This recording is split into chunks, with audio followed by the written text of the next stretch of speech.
Hey guys, and welcome back to another episode with the Shed King. We got Michael here. Sorry, I almost called you Matthew there for a second. Too many Matthews. Anyway, we got something special here with this hilux build. I've been following this for a while. He's actually doing something completely different to everyone else out there. That's why it's so special to share to you guys and to show you what else is out there, what you can do. Michael, do you want to give us a rundown of what you're doing here? So you've got a 2J. Yep. What are you going to do with the 2J? So 2J, like everybody out there, basically does turbos, but it's not different. Yeah. So I'm staying NA, putting ITBs from a BMW of all things. Yeah. Basically, just going to make it rev. What are you hoping to get RPM wise? I want to see it over 9. 9? I'd really like it over 9. I don't think it's going to make power over 9, but... What are you going to do to the valve train to make that happen, you reckon? Well, I've already got a built head with some 264s in it. Nice. Hopefully that should be good for it. If not, I'll alter to suit. It's almost a NA cam. Well, because the J's are there, that's actually a step up from standard. Yeah. For 264s, but yeah. Still, it's just that little bit more. Yeah. And what are you doing ECU wise? What's your plan with that? ECU, I'm still considering, but I'm leaning towards the link. But You've seen the light. Yeah. Just come towards the light. Just keep walking. But for money, basically, value for money for what you're getting, it can't really pass it up. No, the link's the way to go. Yeah. And then what clutch, what gearbox, what are you doing? Clutch is going to be a mix and match deal. Gearbox, I've got an AR5 from this man, Jen.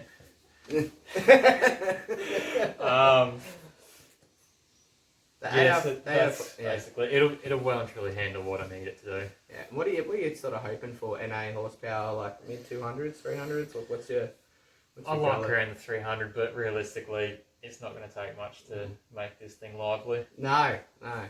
Well, we all know what 250 horsepower in one of these things is like, so it definitely wakes it up. Yep.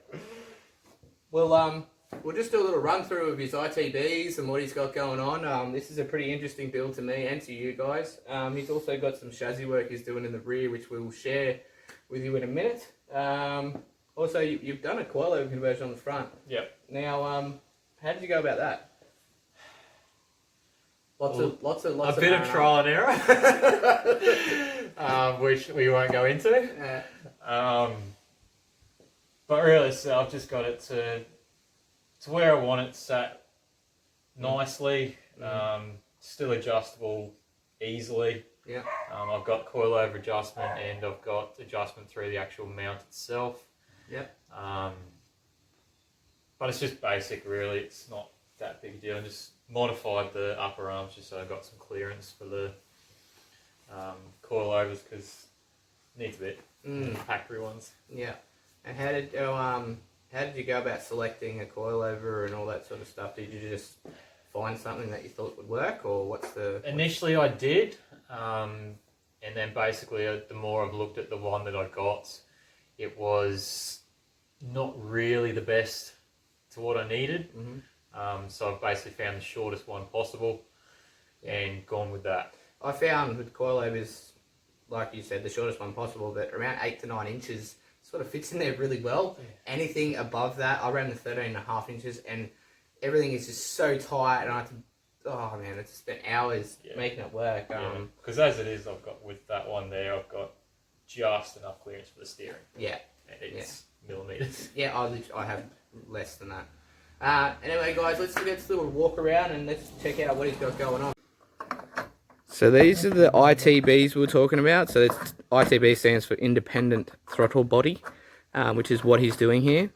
As you can see down there, the 2JZ, yeah, bruh.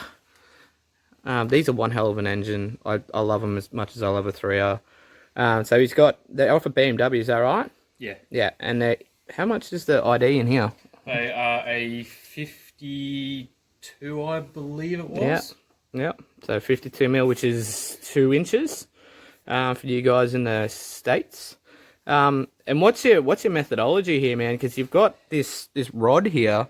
Does that what is that? So that's basically your throttle linkages. So it's the one there, and then it pulls, push. So it's sort of like the old school Weber style, where you have the linkages all connected in. Well, they have, on this situation, it's connected on the one rod to drive everything. You're probably going to do a oil relocation as well. Is that what you had planned? Just to make it look as tidy as possible. Yeah, yeah. How is the fitment with this? Because it looks extremely tight. You're obviously going to have to some massaging is going to be required. do some Shed King style grinder, friggin' 9-inch just straight in there and boost. But overall, this is very tidy. This is very exciting to see someone else out there doing something different. This is what we love sharing, and we love seeing out there. So there's his coilover setup. So excuse it's really bright. So there's his coilover setup. Very simple, very easy. And yeah, I have the same issues with my steering rack. I actually had to go further forward, so mine actually come out here somewhere. But overall, it's going to work mint.